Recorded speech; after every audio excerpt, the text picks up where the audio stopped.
Hi GCM family. If you don't know me, I'm LaPearl. Today I'm just going to share some of what stood out to me so far this week in the second week of our Advent Devotional. And the theme for this week was love, or particularly in the case of our devotional, God's steadfast love.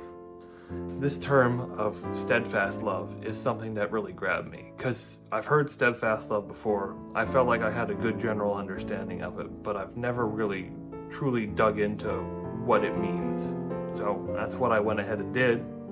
The Hebrew word used here, kesed, doesn't have a clear translation into English. It's often translated as steadfast love, mercy, kindness, goodness, and loving kindness. And the best definition that I can make out of what I found is that this kind of love is God's unconditional and unending love for us.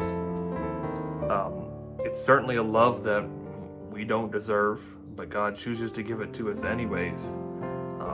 And this really challenged me, because if God can love me this way, what prevents me at times from loving others this way? And that's just something that, I chew on sometimes.